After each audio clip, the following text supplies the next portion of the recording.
শুরু হচ্ছে আজকের গল্প। দান, কলমে বাবুরাম মণ্ডল। রাজধানী এক্সপ্রেসে আমার সামনে বসে একটি মেয়ে। সন্ধে 7টা পর্যন্ত তার সঙ্গে কথা বলিনি। অচেনা বলে কি বলতে কি বলে ফেলবো ঠিক নেই। আবার হ্যাংলাও ভাবতে পারে, চিটিংবাজ ভাবাও অসম্ভব নয়। 7টার পর আর থাকতে পারলাম না। সারাক্ষণ মেয়েটা কেঁদেই চলেছে। 2 মিনিট পর পর চোখ মুছছে রুমালে। রুমালটি খুব দামি, দূর থেকেই বোঝা যাচ্ছে। মেয়েটির বয়স বেশি না, 28-30-এর কাছাকাছি। বিয়ে হয়েছে কি হয়নি বোঝা যাচ্ছে না।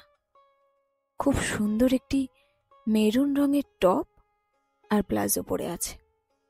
গালের ডান দিকে ছোট্ট তিল, কান্না লুকাতে মাঝে মাঝে চুল দিয়ে মুখ লুকিয়ে থাকছে।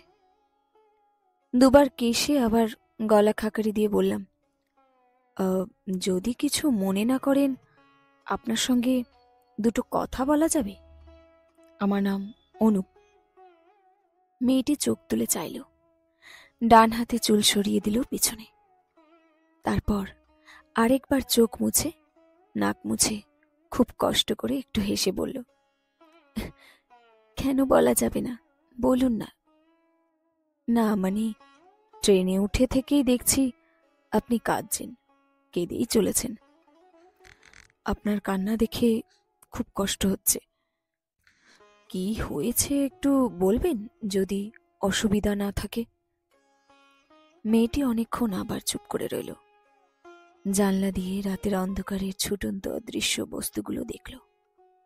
তারপর চোখ নামিয়ে আরেকবার মুছে বলল, আসলে আজ ওর কথা খুব মনে পড়ছে। আপনি যেখানে বসে আছেন, যে নাম্বারে বসে আছেন, ঠিক ওখানে বসেও মৃত্যুর কোলে ঢলে পড়েছিল।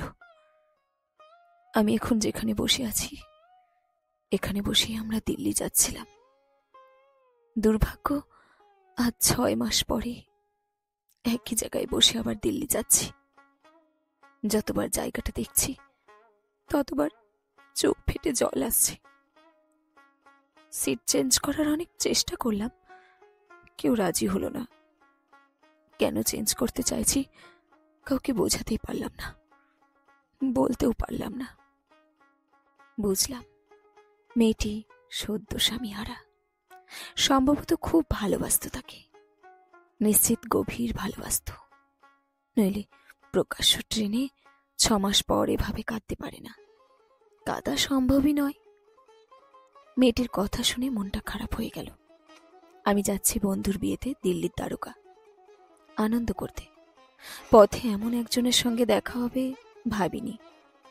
এবার মেয়েটিকে আদর করে আবার বললাম, আপনাকে দেখে আমার খুব কষ্ট হচ্ছে। আপনাকে যদি একটি জিনিস দিয়ে নেবেন?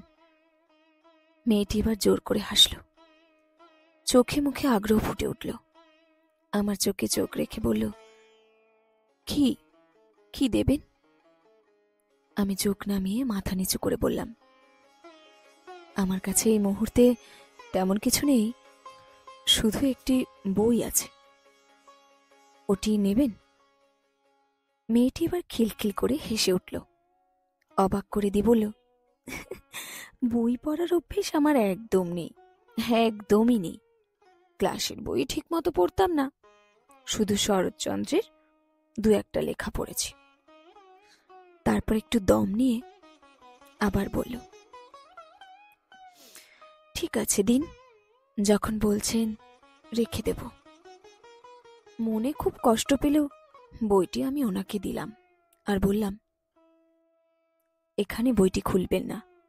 বাড়িতে গিয়ে যখন আবার ওনার কথা মনে পড়বে, আবার চোখে জল আসবে, হৃদয় ভেঙে খান খান হতে চাইবে, তখন বইটা খুলবেন। খুলে একটা লাইন পড়বেন, তারপর মন না চাইলে রেখে দেবেন, অথবা বেচে দেবেন কোনো ফেরিওয়ালার কাছে। এরপর আর মেয়েটির সঙ্গে কোনো কথা বলিনি। ঘুমিয়ে পড়েছিলাম, কিছু ভালো লাগছিল না বলতে। ঠিক 3 মাস পরে একটি ফোন পেলাম। নাম্বারটি অচেনা, অন করে হ্যালো বলতে ওপার থেকে হেসে কেউ একজন বলল, চিনতে পারছেন? আমি সোমলতা। বিরক্ত হয়ে বললাম, সোমলতা বলে কাউকে তো আমি চিনি না। আপনি রং নাম্বার ডায়াল করেছেন। সোমলতা ফোনের ও প্রান্ত থেকে আবার হাসল। তারপর বলল, সেদিন ট্রেনে আমি আপনাকে আমার নাম বলিনি, সে সুযোগ আপনি দেননি। ঘুমিয়ে পড়েছিলেন। আমার কথায় কষ্ট পেয়ে ঘুমিয়ে পড়েছিলেন। ভেবেছিলেন মেয়েটি কি খারাপ, বই পড়ে না। আসলে সেদিন আমার ওভাবে বলা ঠিক হয়নি। আমি অনেক পরে বুঝতে পেরেছি আপনি বই পাগল মানুষ। রবীন্দ্রনাথ আপনার ধ্যান জ্ঞান। সরি, মাফ করবেন। চিনতে পেরেছি মেয়েটিকে। সেই রাজধানী এক্সপ্রেসে পরিচয় হয়েছিল। হেসে বললাম, না না, মাপ চাইতে হবে না। ফোন করেছেন কেন সেইটা বলুন। আসলে বইতে আপনার ফোন নাম্বারটা দেখে লোভ সামলাতে পারলাম না। সময় করে একদিন আসুন না, নাম ঠিকানা হোয়াটসঅ্যাপে পাঠিয়ে রাখছি। এরও প্রায় দিন 15 পরে যাব না করেও ঠিক একদিন বিকেলে হাজির হলাম সোমলতাদের দমদমের বাড়ি। সোমলতা মনে হয় জানতো আমি আজ আসব। খুব সুন্দর একটা তুতে রঙের শাড়ি পরেছে। ঠোঁটে লিপস্টিক নেই, অথচ মনে হচ্ছে নিশ্চিত কিছু একটা মেখেছে। চোখ দুটো খুব উজ্জ্বল দেখাচ্ছে।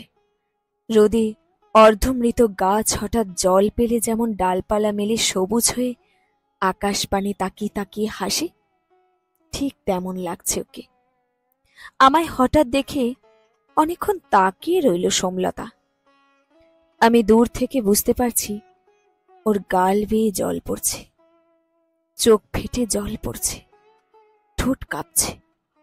অনেকক্ষণ তাকিয়ে থেকে হঠাৎ আমার কাছে এসে মাথা নিচু করে দাঁড়ালো। আমার কান্না ভালো লাগে না। সেদিনও ট্রেনে কাঁদার একটা কারণ ছিল। আজ আবার কেন চোখে জল বুঝতে পারছি না। তবে ফোনে কি ভুল কিছু বলেছিলাম? খানিকটা বিরক্ত হয়ে বললাম, কান্না আমার ভালো লাগে না। আপনার কান্না দেখব বলেই কি এলাম? সোমলতা কিছুতেই মাথা তুলছে না।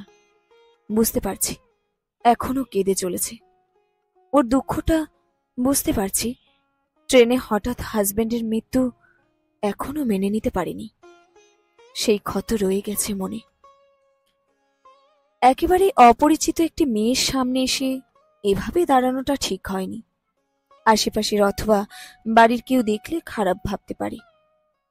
অনেকক্ষণ পর মাথা তুলে চোখ মুছে একটুখানি হেসে বলল, একটা ছোট্ট দান যে কত বড় দান হতে পারে আপনার থেকে না পেলে তা আমি কোনোদিনই হয়তো বুঝতে পারতাম না। অনুবাবু, আমি পেরেছি। আমি সাহস পেয়েছি, বল পেয়েছি, আত্মবিশ্বাস পেয়েছি। রবি ঠাকুরের থেকে হাসার রসদ পেয়েছি, কাদার তপ্ত জল পেয়েছি, জীবনের অর্থ খুঁজে পেয়েছি। আপনার বই আমাকে সব দিয়েছে অনুবাবু, সব দিয়েছে। আমার বুক থেকে একটা জগদ্দল পাথর নেমে গেল। যাক বাবা, আমার দান বিফলে যায়নি। তবে একটু হলেও কাজে লেগেছে। এতক্ষণ টেনশন হচ্ছিল ডেকে কি না কি বলবে। সাহস পেয়ে একটু হেসে আবার বললাম, সেবার আপনাকে আমার একটি পুরানো গীতাঞ্জলি দিয়েছিলাম। ওতে নাম ফোন নাম্বার লেখা ছিল। এবার একেবারে একটি নতুন, একদম নতুন বই এনেছি। নেবেন বইটি? সোমলতা আবার ধীরে ধীরে আমার খুব কাছে সরে এসেছে। আবার মাথা নিচু করে হেসে বলল, জানি জানি আপনি কি বই এনেছেন।